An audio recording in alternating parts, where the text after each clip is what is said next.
Agora a gente vai dar início ao painel sobre o Brasil depois do 5G. Quem vai conduzir para a gente, aqui, ó, será coordenado pelo jornalista Fábio Graner, do Portal J. Graner, pode subir aqui ao palco, por favor.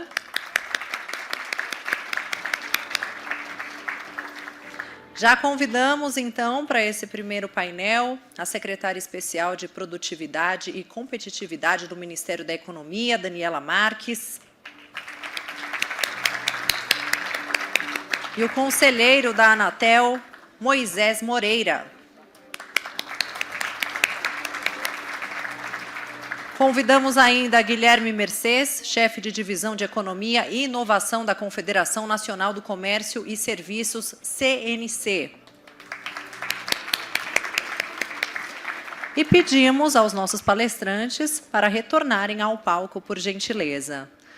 Luiz Tonizzi, presidente da Qualcomm, Alberto Griselli, presidente da TIM Brasil, Rodrigo Distman, presidente da Ericsson, José Félix, que já está aqui com a gente no palco.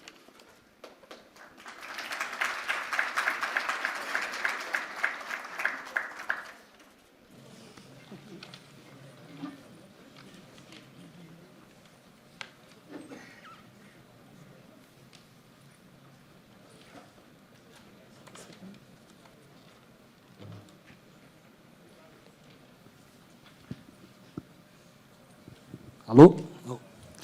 Boa tarde a todos. Eu sou o Fábio Graner, jornalista, analista de economia do Jota. É uma honra participar desse painel. Agradeço o Marcos Ferrari pelo convite. A gente está com um adiantado do tempo, né? A Daniela está com um pouco de pressa, então eu vou começar falando com ela. O tema do nosso painel é o 5G.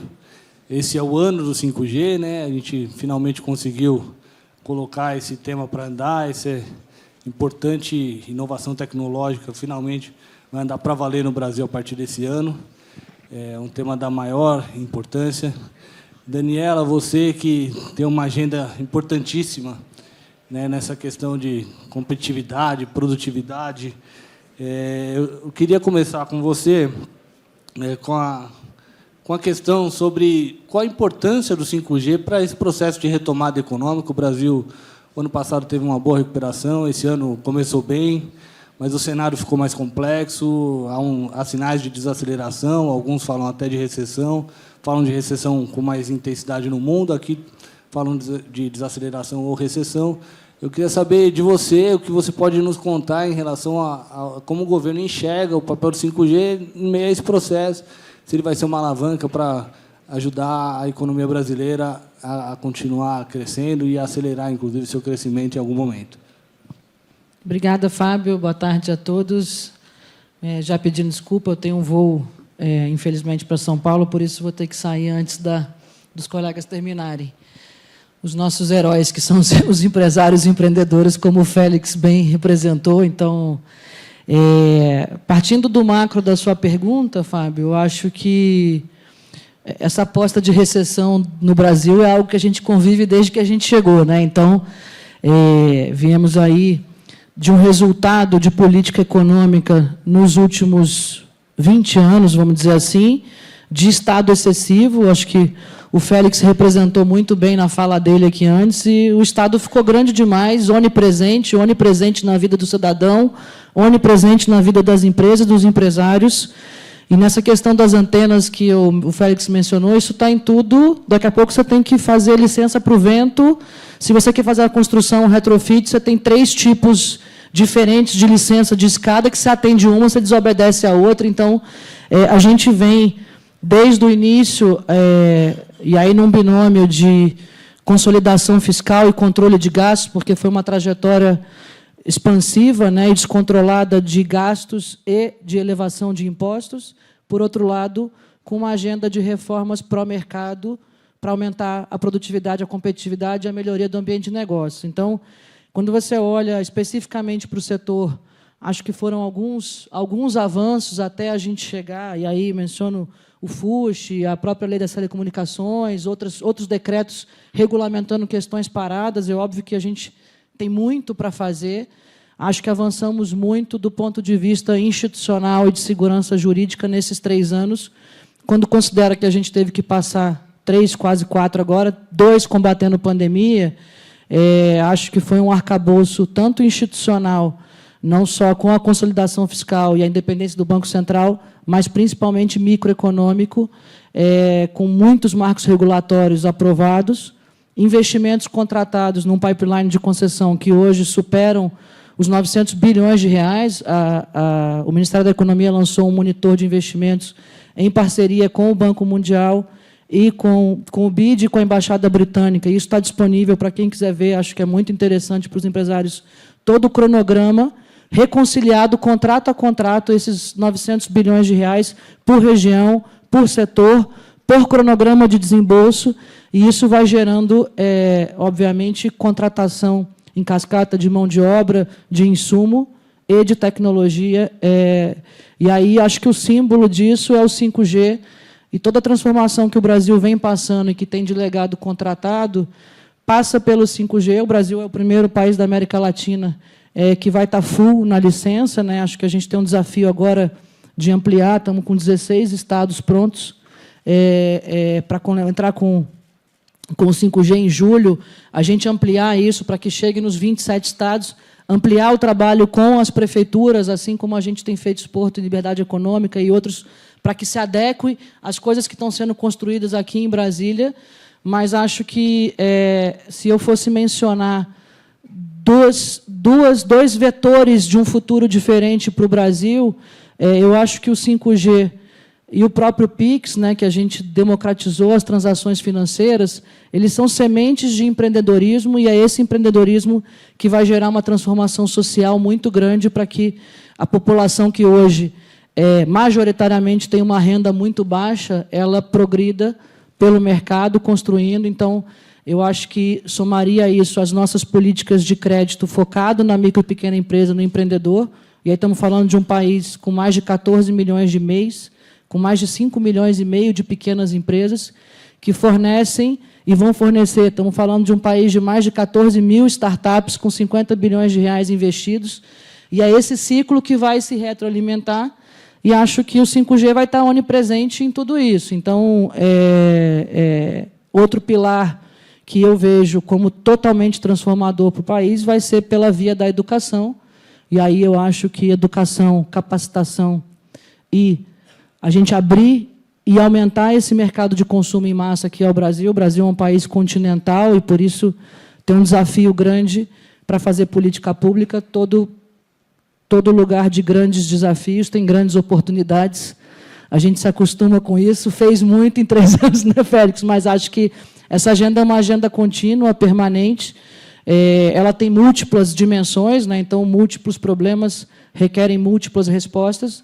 Mas eu acho que esse legado está contratado, então estamos falando de, pegar minha colher, 590 bilhões de reais por ano, que é o que é esperado de impacto do PIB a partir da implementação do 5G, mais de 100 bilhões em tecnologia, software e componentes que vão ser também indiretamente contratados a partir da implementação disso. Então, esse legado está aí, ele está plantado, e eu acho que esse é só o início, e vai ser... coloca o Brasil, e é um dos pilares, eu acho, como uma posição hoje em relação ao mundo, que realmente está entrando numa janela mais difícil e recessiva. A gente tem um problema de cadeia de suprimento, mas existe uma questão relativa, né? E o mundo não vai parar, as pessoas não vão deixar de consumir tecnologia, nem de comer, nem de dormir, nem de se mover.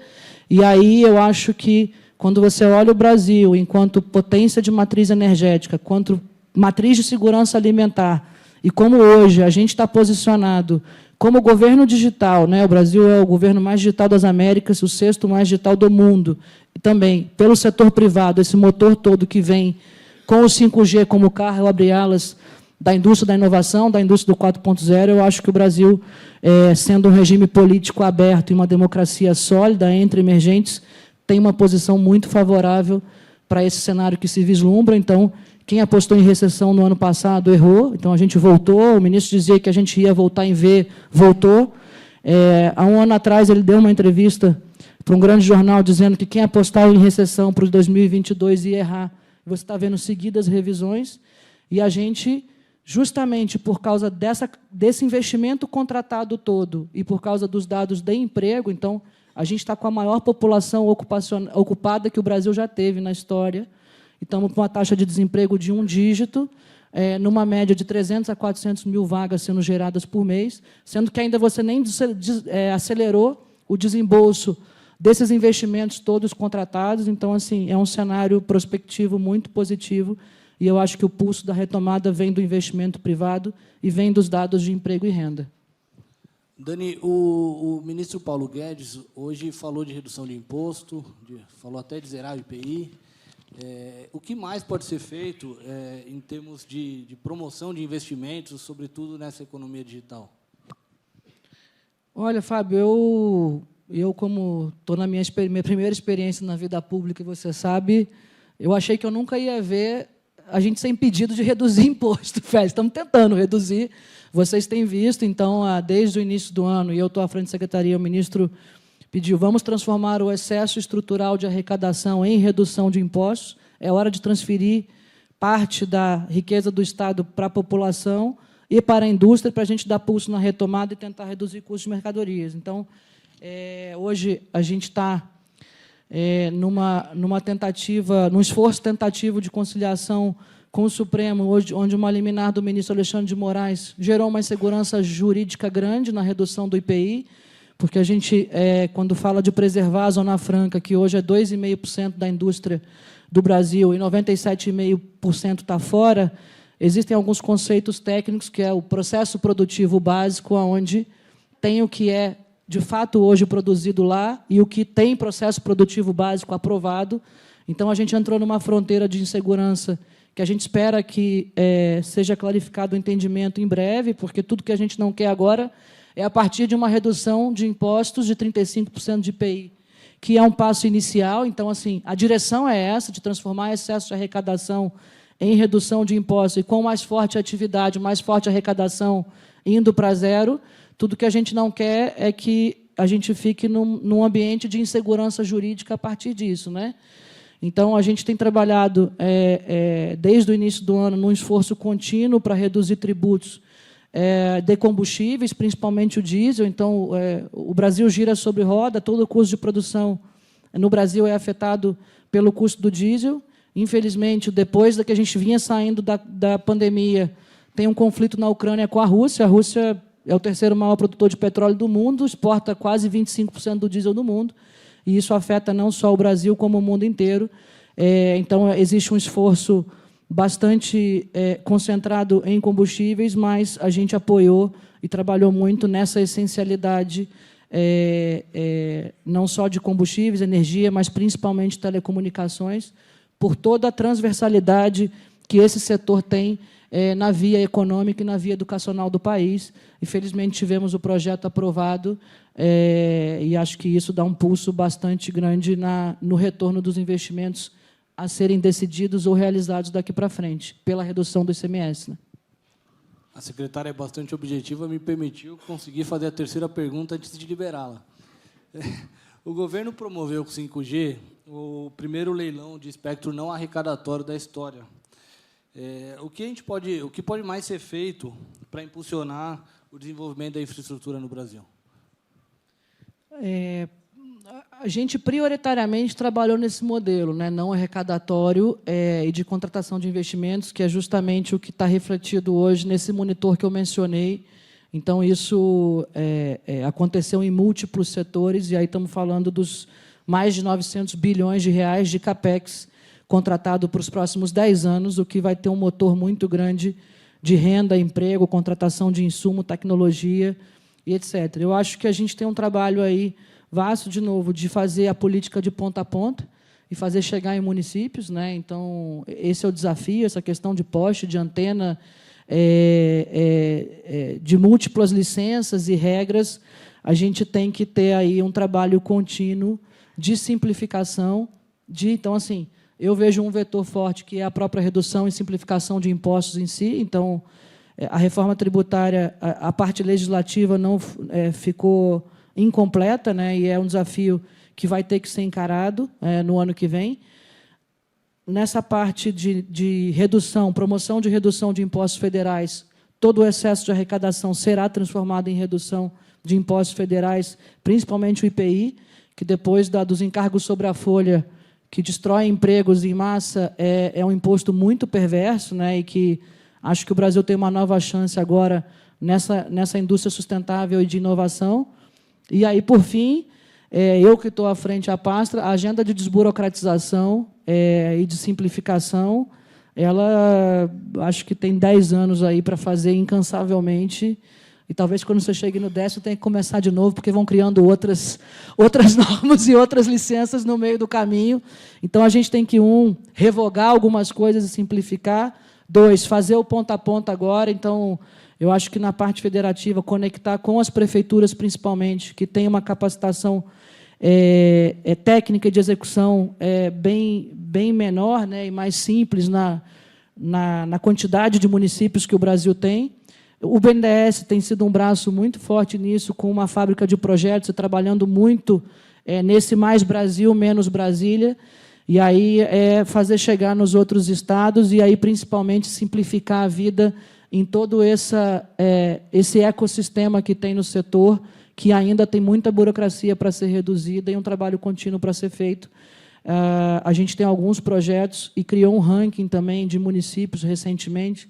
Eu lancei com o presidente da Fiesp lá em São Paulo, onde a gente está tentando gerar uma concorrência saudável entre os municípios em termos de liberdade econômica, de capacidade de atração de investimentos e de desburocratização, e, principalmente, isonomia, né, de regulação. Então, assim, olha, não precisa desenvolver, replica isso aqui no seu município e você vai criando, através desse ranking, uma competição saudável entre eles, o que eu acho que tem bastante fruto para colher daqui para frente.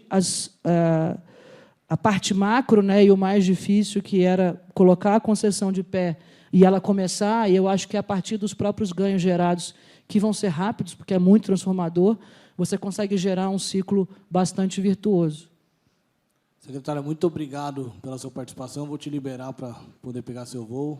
Sua presença abrilhantou o evento e nos trouxe um pouco de otimismo.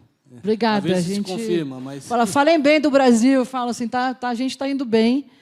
Acho que a gente fez, quando você olha o que foi em termos de choque econômico, uma pandemia como essa, você pensar que o país digitalizou e deu assistência para 68 milhões de brasileiros, conseguiu preservar mais de 11 milhões de empregos e vacinou 98% da sua população e conseguiu voltar com um superávit ainda de contas públicas no ano passado, eu acho que, independente de preferências políticas, a gente tem que se orgulhar e falar bem do nosso país, porque gera frutos para todos o país, atrair investimentos, crescer e gerar renda, né? Isso é para todos. Então, a gente realmente está otimista, porque tem um legado grande contratado que, com certeza, vai gerar frutos para frente. Desejo um ótimo evento a todos, ótimos investimentos, e o futuro está aqui nesse 5G e nesse setor de telecomunicações. Obrigada pelo convite, pela honra de estar aqui. Obrigada, Fábio. Obrigado, secretário.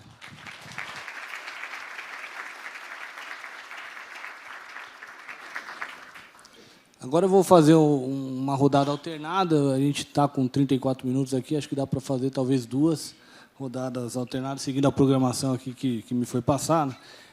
Vou começar aqui com o conselheiro Samuel, conselheiro da Anatel, Moisés Moreira. Conselheiro, o que a gente pode esperar em relação à entrada em operação das primeiras redes 5G e como estão os cronogramas acompanhados pelo GAISP? Boa tarde a todos. Bom, o cronograma estabelecido no edital, no anexo 4 desse nosso edital, ele estabelece 6 fases. A primeira fase, que seria agora 30 de junho, e que nós prorrogamos, que seria uma ERB para cada 100 mil habitantes nas capitais. E nós prorrogamos por uma questão de falta de equipamentos suficientes como filtros. Nós estamos vivendo uma crise mundial, lockdown na China, enfim. A EAF nos posicionou que estava tendo uma certa dificuldade na aquisição desses equipamentos e eu submeti isso ao Conselho da Anatel, que, por bem, achou prorrogar por mais 60 dias a obrigação de atingir esse compromisso. Depois, nós temos 1º de janeiro de 2023, que são cidades acima de 500 mil habitantes. Depois, junho de 2023, cidades acima de 200 mil. Depois de um ano, cidades acima de 100 mil. Enfim, assim, ano a ano, sucessivamente, até 2026. Mas o cronograma, nós estamos envidando todos os esforços, quando eu digo nós, o GAISP e também a EAF, que é a empresa que foi constituída pelas TERES, proponentes vencedoras do lote de 3,5, para que algumas capitais sejam ligadas o mais rápido possível, o 5G. E Brasília provavelmente será a primeira, e estamos aguardando aí um feedback da EAF, como caminha a evolução desses trabalhos, para que nós, do GAISP, possamos autorizar que seja ligado em Brasília. Obrigado, conselheiro. A minha próxima pergunta é para o Alberto Griselli, presidente da TIM. Doutor Alberto, que serviços podemos esperar nas primeiras operações de 5G? As operadoras já estão prontas, na sua visão, para iniciar os serviços? Estamos prontos agora, e tem alguns elementos que eu acho que vale a pena comentar aqui. O primeiro é a cobertura, ou seja, o conselheiro Moisés acabou de apresentar aquele que será um planejamento de liberação de cidades. Então, o primeiro ponto é atingir uma cobertura meaningful para poder lançar um serviço que atenda aos seus clientes. Então, inicialmente começamos com as capitais, e então no começo a cobertura de Brasília, depois de Curitiba, permite de fazer algumas coisas iniciais, alguma experimentação, mas a cobertura vai pegando peso na medida que nós entramos para 2023. Então, o primeiro ponto, a primeira condição habilitante para poder lançar serviços é ter uma cobertura específica. A cobertura vai ser construída nos próximos meses. Agora, conforme comentei anteriormente, a nossa ideia é de começar a experimentar alguns serviços para o mundo consumidor, para o mundo PJ, para justamente educar o consumidor brasileiro na potencialidade e nas características do novo serviço. E o serviço oferece de cara uma maior velocidade, uma menor latência, e para o segmento business a possibilidade de controlar um número de internet das coisas, ou seja, de sensores, bastante grande em um determinado espaço físico por metro quadrado. E essas potencialidades, então, vão divididas nesses dois caminhos. A nossa ideia é de lançar de cara, já com o lançamento de Brasília, alguma novidade para o segmento consumidor, que pode aproveitar da maior velocidade do 5G. Tipicamente estamos falando de streaming em maior qualidade ou cloud gaming, que são aplicativos que hoje na rede 4G não são performantes. Mas esse é o processo de educação. Então, aí vamos lançando, vamos experimentando e vamos construindo use cases. E mesma abordagem para o segmento corporativo. O segmento corporativo, ou seja, a instalação de uma cobertura específica em determinadas plantas produtivas, como aquela que comentei da Stellantis, ou em algumas fazendas, e começar a utilizar aplicações que fazem uso das características da tecnologia 5G. E outro aspecto que é super importante para nós operadoras relacionado ao 5G é a sua eficiência em transporte de gigabyte.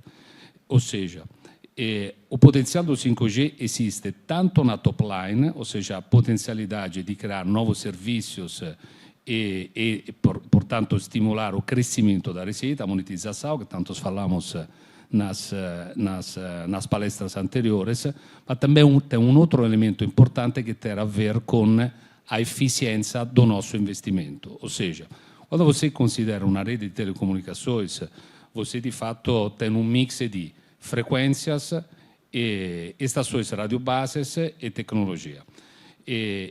Colocar estações radiobase significa fazer um determinado investimento. A Anatel acabou de elevar a frequência 5G, a Oi redistribuiu uma frequência entre alguns dos operadores existentes. O 5G é uma tecnologia que tem mais eficiência de transporte. Isso que significa que, colocando 5G na medida que os clientes migram para a nova tecnologia, nós podemos eficientar o nosso investimento. Então, tem um indicador muito importante que o mercado financeiro usa para mesurar a nossa eficácia, que é o CAPEX como percentual da receita. Esse indicador é um indicador que pode ser melhorado com o 5G, na medida que, trasferindo os clientes uma tecnologia que, de fato, é uma tecnologia mais performante, nos permite de evitar um custo de investimento em tecnologias anteriores, menos eficientes, e, portanto, aumentar a produtividade da nossa rede. Então, olhando ao deployment do 5G, a parte de eficiência do custo é uma parte que a gente vai materializar no curto prazo. No curto prazo significa 2022 e 2023 já começamos essencialmente a não investir mais em 4G. A parte de novos serviços e de criação de novas oportunidades de receita vai amadurecer ao longo dos anos e, como mostramos, a parte do consumer aparece primeiro, a parte no mundo corporativo vai aparecer em um período um pouco mais longo. Muito obrigado, doutor Alberto. Presidente José Félix, da Claro, o senhor falou algumas coisas já da sua empresa no painel anterior, mas eu queria perguntar como que a Claro pretende explorar o 5G e de que forma novos serviços podem ser agregados. Passa a palavra ao senhor. Bem, na nossa visão, inicialmente o 5G vai começar como o 4G foi, como o 4,5 foi, uma melhoria em relação à geração anterior. Por que isso? Porque o 4G ele traz mais throughput, ele traz mais velocidade e traz, portanto, mais qualidade. Entretanto, para algumas aplicações, como acesso à web, como streaming de vídeo, streaming de áudio, o que se tem hoje já é suficiente e já performa de acordo. Portanto, as pessoas não vão notar uma grande melhoria ou uma grande diferença. Vão ver lá que tem uma super velocidade e que as coisas baixam mais rápido, mas certamente a nível de aplicações isso ainda está por vir. Usando o segundo tripé do 5G, ele, que é o tripé não mais da velocidade, não mais do throughput, e sim da capacidade de fazer muitas conexões simultaneamente, esse, para mim, dando margem a um novo mundo, esse, para mim, talvez seja um dos grandes diferenciais, que são as novas aplicações que vão vir nessa linha de IoT, onde não mais o smartphone é protagonista, onde nós vamos ter novos dispositivos protagonistas. Nós vamos ter o óculos, que vai permitir a realidade aumentada, a realidade virtual, nós vamos ter a inteligência artificial, nós vamos ter várias coisas que têm se falado no dia a dia em relação ao 5G, mas que têm que serem criadas ainda. Nós vamos poder ter, eventualmente, o carro conectado, mas, isso que a gente está falando, nada existe, de fato, né? Existem protótipos, existem experiências, existem várias iniciativas E eu acredito que, na hora que isso tudo começar a sair do forno, vai ser uma enxurrada, e aí sim eu vejo um grande mundo de novas oportunidades, mas passando principalmente, ao contrário do que pensam alguns, eu acho que passa muito pelo setor empresarial, muito pela indústria 4.0. Eu acho que aí vão estar, muito pela agricultura que foi falada aqui, eu acho que aí é que vão estar as grandes oportunidades na logística, transformando o modo como a gente vive hoje. É difícil, inclusive, imaginar esse mundo, mas que, de fato, nós vamos ter uma nova relação, um novo jeito de aprender, um novo jeito de estudar, um novo comportamento disso, eu não tenho dúvida, mas é uma questão de tempo. Antes disso, como falou o Griselli, alguém tem que trabalhar, alguém tem que fazer essas redes, alguém tem que montar todo o arcabouço por onde isso tudo vai trafegar. E tocou as teles fazerem isso, através de um investimento pesadíssimo, através de uma quantidade de trabalho que vai ser gigante, mas que é o nosso negócio. Eu acho que aí é onde se prova o nosso valor. Não nos passa na cabeça entender mais do que o pessoal lá do agro. Eu não vou entender mais do que o pessoal do agro, mais do que o pessoal da saúde. Não vou entender mais. Não vou entender mais do que o pessoal da indústria. Entretanto, eu acho que a gente entende, sim, de tecnologia, a gente sabe como fazer as coisas, até com o apoio que a gente tem da indústria.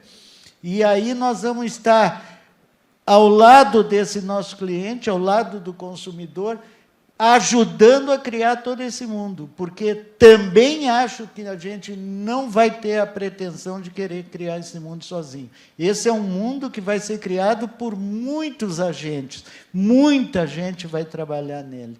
Então, nós, claro, estamos focados em disponibilizar toda essa estrutura, focando no nosso negócio, focando naquilo que a gente sabe fazer e ajudando a desenvolver todo esse ecossistema. Obrigado, doutor José Félix. Eu vou fazer uma pergunta agora para o presidente da Qualcomm, Luiz Tonizzi. Doutor Luiz, o 5G poderá substituir a fibra ótica? Em que situações? Até quando eles vão conviver juntos? Qual é o cenário? Acho que o 5G, primeiro de tudo, acho que o 5G ele não substitui a fibra e nenhuma outra tecnologia. A priori, o 5G ele é complementar a muitas das tecnologias que a gente tem visto. O Félix mesmo falou agora, acho que foi bem colocado. A gente não esquece o que a gente tem, né? A gente vai melhorando ou vai atendendo coisas que a gente não atende ainda, né? Mas existe um legado de várias tecnologias e fibra é uma tecnologia future-proof, que a gente fala com relação à capacidade. O que o 5G ele vai habilitar, talvez, você dar serviços em localidades onde, primeiro, a velocidade de você colocar fibra, né? Quanto tempo eu chego? Às vezes eu converso muito com as pessoas, ou mesmo com os operadores, não, mas é mais barato fazer com a fibra. Não, mais barato é o quê? O CAPEX, o OPEX.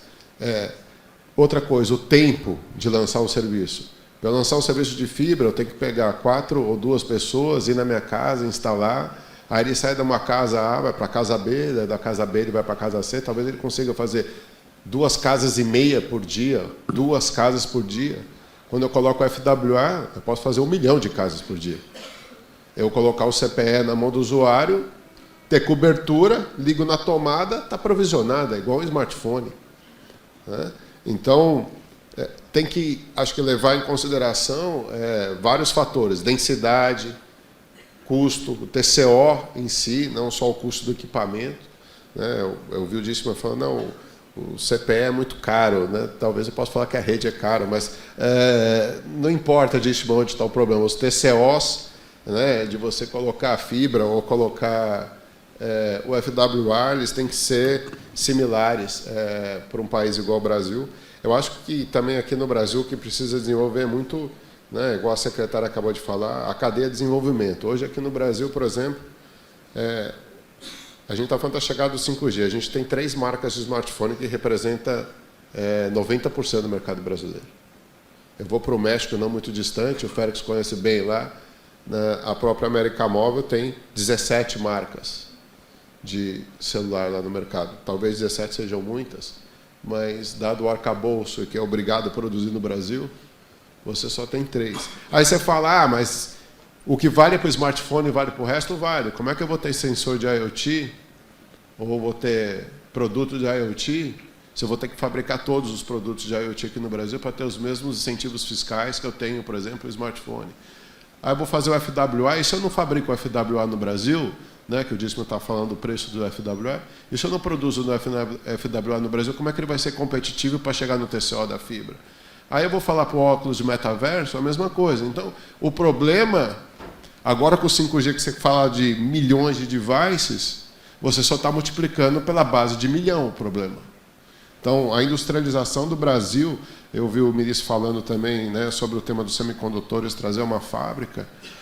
Eu não acho que o tema é trazer uma fábrica para o Brasil vai resolver alguma coisa. O que a gente tem que ter no Brasil é a capacidade de criar produtos, serviços e software. Produto, quando eu digo, é hardware, né, desenhado, fabricado, ou pelo menos que possa fazer parte da cadeia internacional de volumes, né, que não seja decidido só na China e a gente vai trazer uma partinha do que é produzido na China para o Brasil, mas não, o que o Brasil precisa para o Brasil, nos preços que precisam para o Brasil, né, nos modelos que precisam para o Brasil. Então, inserir a indústria, a gente agora fechou uma parceria, por exemplo, com o tema da Intelbras para fabricar o FWA, só para montar uma linha de produção são 150 milhões de reais. A gente montou o Fundo Nacional de IoT, 270 milhões de reais. Montamos o Fundo de Vertaversa, mais de 100 milhões de reais. Já deu R$1 bilhão. E eu não consegui colocar um produto ainda na rua. R$1 bilhão. Isso vai ter resultado? Vai. Né? Ao longo do tempo, que nem diz o Griselli. Primeiro eu vou dar o smartphone, aí vai ter um pouco mais de velocidade, vai reduzir o custo por bit dos operadores, por giga para os operadores. Isso é suficiente? Está longe de ser suficiente. Né? Senão a gente vai ficar só no mundo do smartphone ainda no 5G. Como é que eu vou levar ele para empresas? Né? Como é que a gente vai colocar pessoa conectada? Porque no final esses senhores precisam vender um SIM card, precisam vender uma conexão. E junto com a conexão algum serviço. Né? Se eu não tiver o aparato para colocar conexão, não tenho nada para vender. Ou vai estar num preço que o mercado nacional não tem como pagar. Então, a industrialização, eu acho que dessa cadeia é super importante para o Brasil. E a gente precisa investir pesadamente no como criar, né, novos pessoas com as habilidades nisso, de você criar. A gente, por exemplo, a gente chama de ODM, aqui no Brasil não tem nenhum ODM, no Brasil praticamente, que crie produto no Brasil, que crie baseado em semicondutor. Que adianta ter uma indústria de semicondutor, as pessoas não sabem nem mexer no semicondutor. E eu não estou brincando. Para fazer esse projeto, a gente teve que contratar gente de fora e usar o Eldorado, que vai demorar ainda 18 meses para conseguir fazer um desenvolvimento de um software básico para semicondutor. Nada contra, inclusive. Mas precisa ter ideia dos tempos que a gente está trabalhando hoje, nessa velocidade que a gente vai. Então, esse mundo precisa ser muito acelerado e de novo, é um ecossistema. Precisa as operadoras estarem junto, os consumidores, a indústria, o governo, né, dando os devidos incentivos. Então, o FWA é só um exemplo do que pode ser feito. Mas tem um monte de problema por trás do FWA para ele acontecer. Muito obrigado, doutor Luiz. Aqui do meu lado, o presidente da Ericsson, Rodrigo Dienstmann. Tenho 2 perguntas para o senhor. Como o 5G vai retornar, né, os investimentos demandados e o que o 5G abre em termos de possibilidades de negócios para as operadoras e para outros setores? Eu vou usar a metodologia do Félix, que é professor, repetir, né? Porque eles já falaram tudo, o Alberto, o Félix já falaram, repetir para tentar consolidar. Bom, como é que vai dar retorno a esses investimentos? Os investimentos são massivos e, como eu comentei no nosso ponto, nossa opinião, nossa visão, é a criação de novas receitas no mercado consumer, no mercado empresarial. E a receita que o Félix e o Alberto colocaram é essa mesmo. Quer dizer, você cria novos produtos, não no modo necessariamente centralizado, ele é dependente de ecossistemas, a inovação descentralizada, ecossistemas de desenvolvedores desses produtos, juntando forças com as capacidades internas das operadoras de colocar esses produtos no ar. Então, ecossistemas são fundamentais. Do lado operador, obviamente, tem uma preparação, o que eu chamei de mentalidade 5G, de criar esses novos produtos, e, obviamente, uma rede bem estruturada e pervasiva, que esteja bem dimensionada e esteja distribuída onde estão as oportunidades. E oportunidades não faltam. No mercado empresarial, como citou o Alberto Félix, o mercado empresarial carece de soluções de digitalização, essas milhões de coisas que vão se conectar na rede, cada uma delas adiciona um valor e, portanto, transforma-se numa oportunidade de receita incremental para a operadora. Um sensor de PET ou um sensor de temperatura, um drone que fiscaliza um porto, um veículo autoguiado dentro de um chão de fábrica, enfim, qualquer caso de uso que a gente possa imaginar, ele gera um valor para a indústria, para o cliente industrial e, consequentemente, uma oportunidade de receita incremental para a operadora. Na criação de serviços novos, esses serviços de gaming, realidade aumentada, realidade estendida, you name it, né? Esses serviços de telemedicina, cada um deles segue a mesma lógica, a lógica de você ter inovação descentralizada, calcada em capacidades importantes das operadoras e uma rede poderosa, e elas viram receitas incrementais. Então, o retorno do investimento vai da capacidade de inovar. Se a gente ficar só na primeira fase, que é dar mais velocidade, como a gente já esgotou aqui no painel, o retorno vai continuar sendo o que ele é. A segunda pergunta era sobre... O que o 5G abre em termos de possibilidade de negócio para as operadoras. Eu já respondi, já está respondido. O Guilherme Mercedes é o chefe da divisão de Economia e Inovação da CNC. Acho que o Guilherme pode, inclusive, fazer um pouco de análise sobre o que a secretária Daniela falou no início, sobre esse cenário econômico também que ela traça em relação ao 5G e os impactos na economia brasileira. E qual a sua leitura de qual o impacto que a transformação digital tem no setor de serviços, especificamente, no setor de comércios, que mudou muito nos últimos anos? A história do mundo mostra que ela é feita de ciclos, tanto econômicos quanto tecnológicos, e esses ciclos estão sempre juntos. Eu diria que a gente está no meio de um grande ciclo econômico e tecnológico mundial. E, nesse momento agora, eu diria que o 5G é o ambiente necessário para o desenvolvimento desse novo ciclo. Qual o grande desafio? Eu acho que a gente tem alguns que passaram por todos os palestrantes aqui, inclusive pela secretária Daniela. A gente tem um desafio que é de infraestrutura, que é difícil, porque ele demanda tempo, e demanda muito investimento, e demanda um arcabouço legal necessário para fazer isso. Então, a gente vai ter um desafio da estrutura num mundo que está vivendo uma crise global de oferta muito grande. E a gente tem uma crise de oferta de tecnologia, de infraestrutura tecnológica de forma geral. Acho que esse é o primeiro grande desafio. O segundo grande desafio é que as tecnologias elas vêm antes e a sociedade vai mudando aos poucos esse comportamento, né? E aqui o Félix foi muito feliz ao falar que a gente está passando uma fase que a gente deixa de ser só o celular e a gente vai entrar com o 5G. Acho que esse é a grande diferença, é o grande pulo do gato, que é justamente uma guerra de interfaces. A gente vai começar a viver uma grande guerra de interfaces. Só o celular, vai ser o óculos, vai ser a minha TV, vai ser o meu carro, né? Vai ser a minha própria geladeira, eu vou interagir com ela. Então, essa guerra de interfaces, eu acho que vai ser a grande tônica social que vai vir com o 5G daqui para frente. E, obviamente, isso muda totalmente a perspectiva de comércio e serviço de forma geral. Eu acho que sob dois grandes pilares. O primeiro grande pilar é no sentido de ganho de produtividade e, obviamente, redução de custos, né? Internet das coisas, sensores, utilização de tecnologias que, com o 5G, vão propiciar você reduzir custos e ter uma logística, uma produção mais eficiente, não só em comércio e serviço, mas também na indústria de forma geral.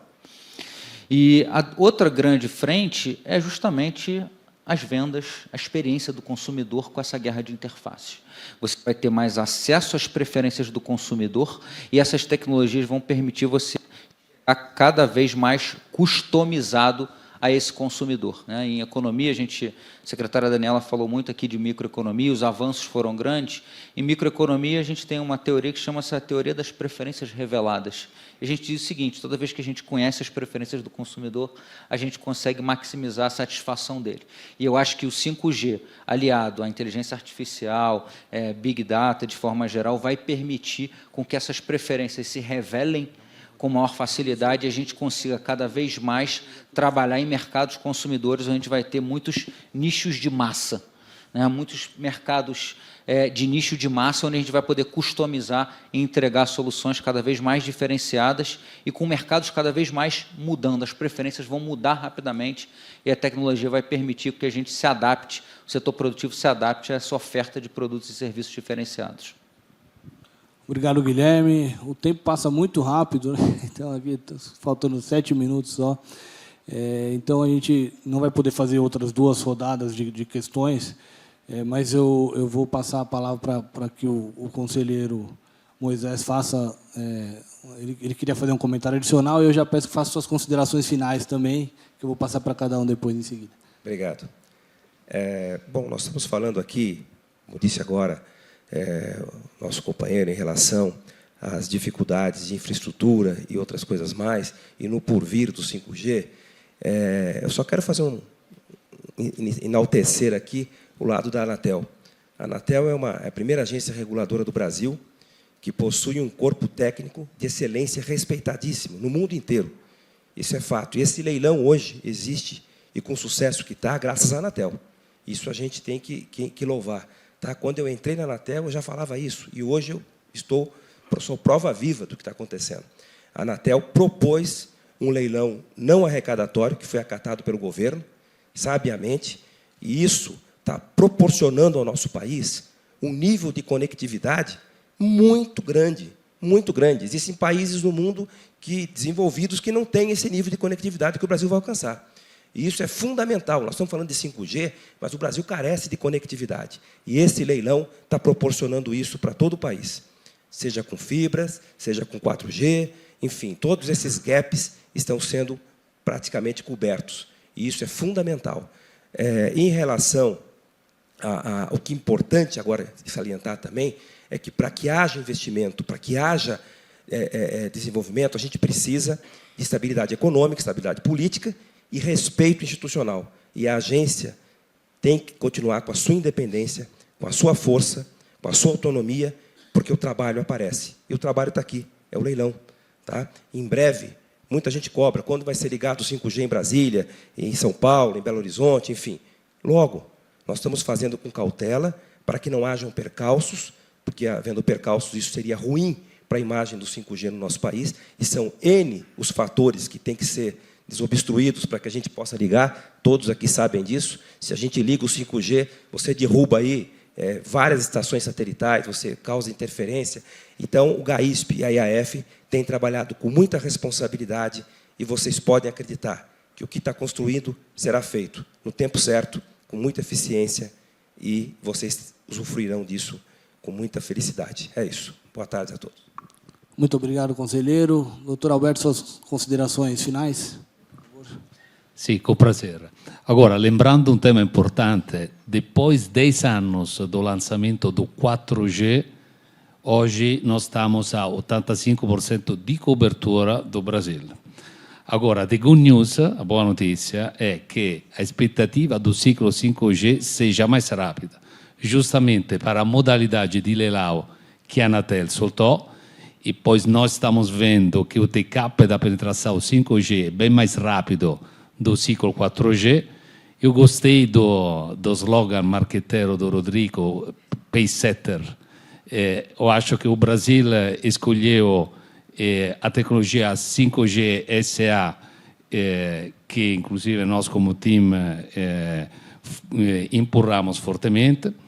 E, então temos a oportunidade de virar pacesetter do 5G no Brasil, à frente dos países desenvolvidos. Obrigado, doutor Alberto. Doutor José Félix, suas considerações finais, por favor. Bem, aproveitar esse minutinho para fazer um comentário sobre essa questão da fibra, né? E eu acho super relevante que a gente entenda, de fato, o que é o 5G, né? 5G ele é baseado em 3 pilares básicos, assim, fundamentais.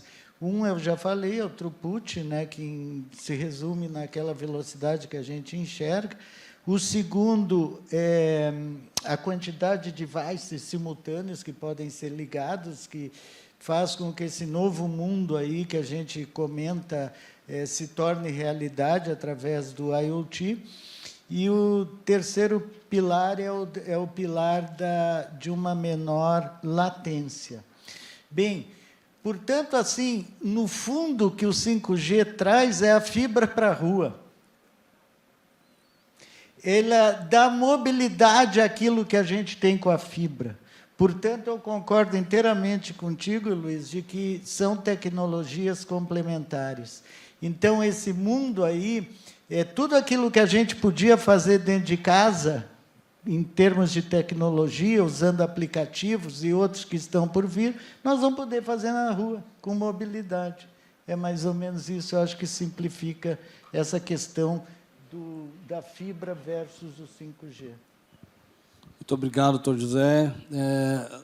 Luiz Tonizzi, suas considerações finais, por favor. Eu queria agradecer, parabenizar a Anatel aqui na figura do Moisés, aqui aos operadores pela coragem de ir nesse leilão e investir no país.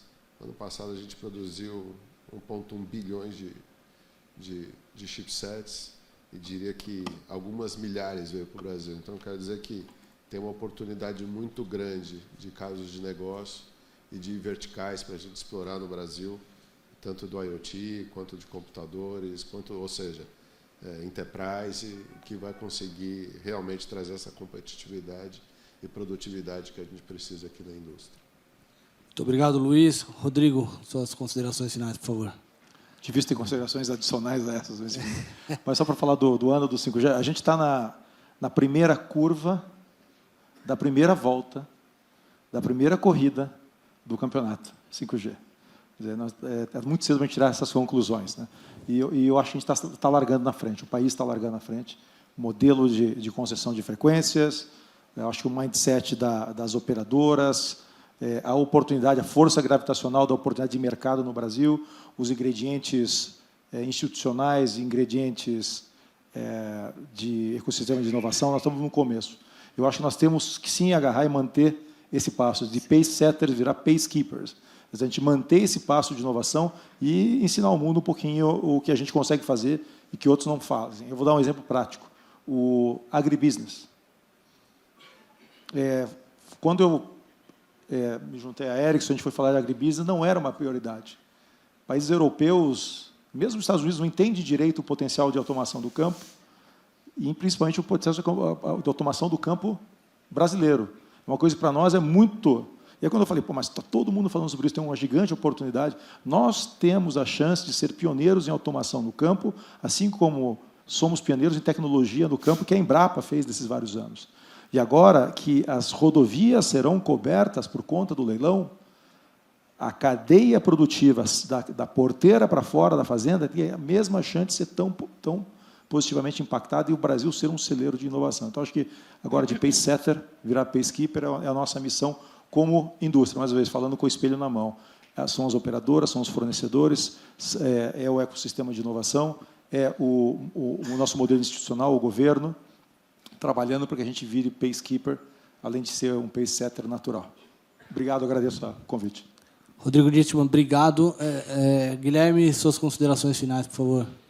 Primeiro, parabenizar pela iniciativa. Acho que realmente esse é um momento que marca uma nova fase do Brasil em termos de tecnologia.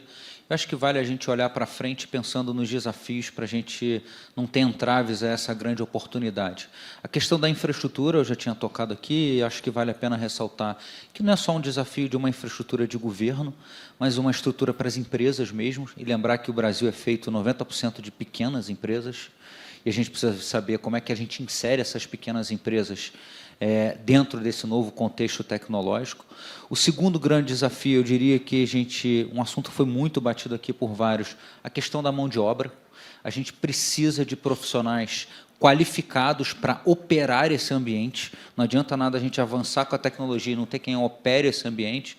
Então, obviamente, o governo, o Sistema S, toda a parte de educação são fundamentais para a gente antecipar esses movimentos. Isso tem que ser feito agora e não quando as tecnologias já estiverem maduras aqui.